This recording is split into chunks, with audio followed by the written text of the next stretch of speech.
John Matara might be a serial killer or a possible chronic offender after a K24 TV exposed the suspect accused of the brutal murder of starlet wahu in Nairobi's Airbnb. Now, police have launched a manhunt for a man who is believed to have murdered a 24-year-old woman in Roysambu, Nairobi at an Airbnb. In the beginning of the year, Kenyans have been confronted with a disturbing trend, a series of women losing their lives at the hands of their male partners in various locations across the country. This has prompted discussions on whether these tragic events should be classified as femicides. In response to this alarming phenomenon, advocacy campaigns have emerged, appealing to Kenyan men to cease the violence against women. Hello, my name is Chief Okuzo from Plug TV.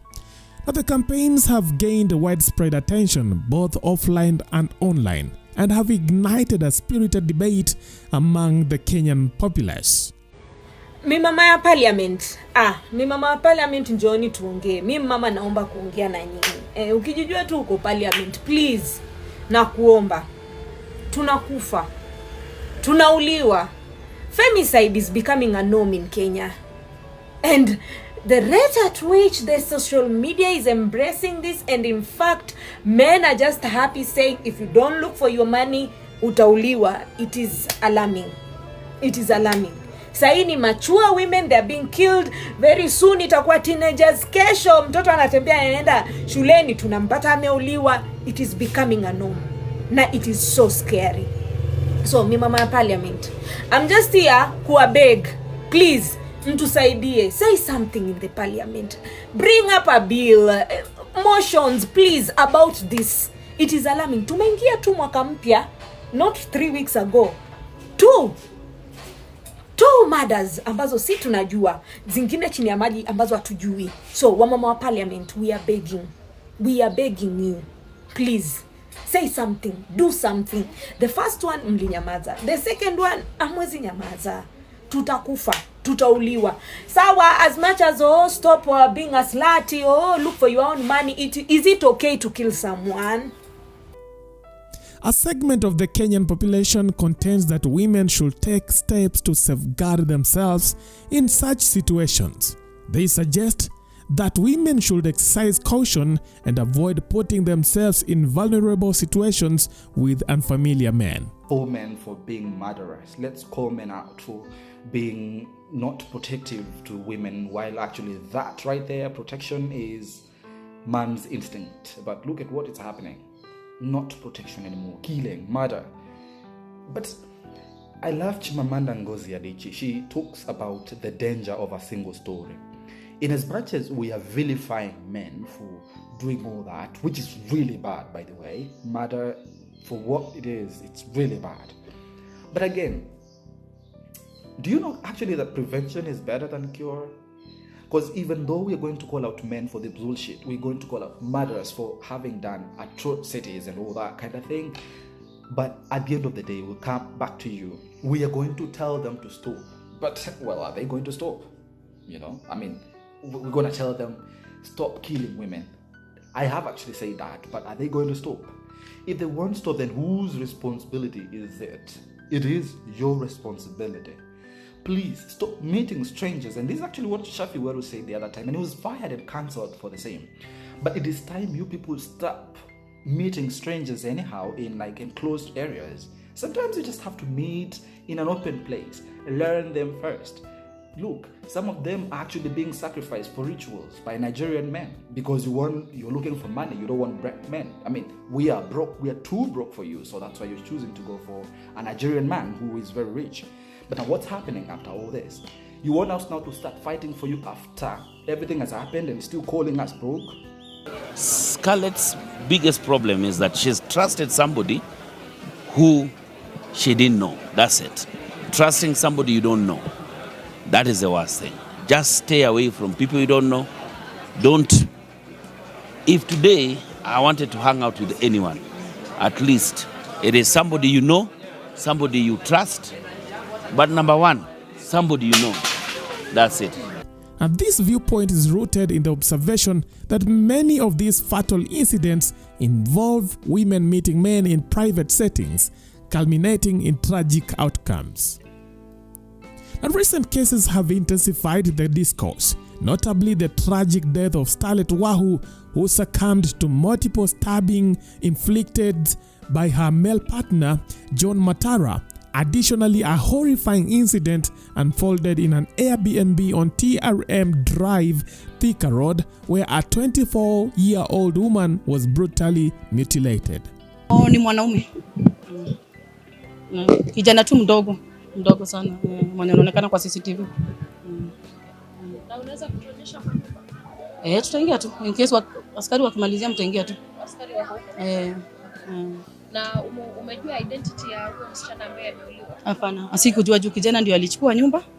Na sikujua. Unajua sasa watu wengi wanafanya maoni, yani mtu anachukua nyumba anashinda kwa kufanya maoni, kwa hivyo usishughulika. Hapana, ni kijana tu. Dunia alichukua nyumba, si msichana. Na pengine kama unaweza kutuelezea msichana ameuliwa kwa njia gani? Sijajua, nimeona tu ana kichwa na mkono ziko kando na mguu hivyo tu na side ya nyuma. Yaani kila kitu iko kando hivyo tu ndio nimeona. However, amid these discussions, some Kenyans are highlighting a gender disparity. They argue that while women are uniting and campaigning fervently against these murders, men seldom rally behind their own gender when similar cases occur. They point out instances where male victims of violence are often buried and forgotten without any significant movement calling for an end to violence against men. For instance, a recent case in Nakuru saw a male doctor brutally murdered, yet there was no public outcry for men urging women and society at large to stop such acts of violence against men. And at that moment, if you head on Twitter, you will see a hashtag trending, "Stop Killing Women." And I just want to show you some of the reactions from Kenyans regarding this hashtag. Some Kenyans feel that these cases are not that serious. Wengine wanaonelea kwamba women should be blamed instead. For instance, huyu kasema hivi: imagine marching 4 billion men into concentration camps so we can be taught to stop killing women, when it's just but a tiny substrata, 0.000%, who are responsible for the killings. You see why we haven't had a female president? Wow. Huyu kasema hivi: it's futile trying to convince pussy-preneurs not to hook up with strangers in B&Bs and hotel rooms. Just give up. Heshimu bizi yao. Their slogan, "Men stop killing women." Another person said, killing someone is not an ordinary thing, like any man or human could wake up and decide to kill someone. Those are mentally challenged MFs, weirdos, psychopaths, and they have existed since time immemorial. Telling all men to stop killing women is ridiculous as fuck. Jichunge mwenyewe. Wow. Huyu kasema hivi: this timeline is a sample of stop killing women versus stop killing people. Saying stop killing women does not mean that male lives don't matter or that men aren't being killed. However, insisting on stop killing people as a response to stop killing women derails the specific conversations about femicide and the various atrocities committed against Kenyan women. Your phrase "stop killing people" is seemingly dismissing, ignoring, and or denting these problems. It ostensibly shuts down this important discussion. Huyu kasema hivi: 6 days ago, so that brings the total of 4 femicide cases, the reported ones. That's one murder every 2 days. This is a national crisis. We cannot be counting the number of women bodies murdered and think this is a normal occurrence. Hashtag stop killing women. Huyu kamalizia akisema hivi: it is okay to call men to stop killing women, but what's actually the problem? It is sad that when we call women out, they call us femicide apologists. Watch my take on femicide homicide. Do you think our women are too desperate for money that they ignore all the red flags? Unaona hapo kumekuwa na blame game. Mara wanawake wanafaa kujitunza wenyewe. Wengine wanasema kwamba pia wanaume wanakapitia, lakini huwa hatuoni wanaume wakidefend wanaume wenzao wakati ambapo wanaume wanauliwa kule nje. Wow. Anyway, what are your thoughts about all this? Do you think this is a case of femicide, ama who should we blame? Leave your thoughts on our comment section. That is it for now. Thanks for watching. Let's meet next time. Bye-bye.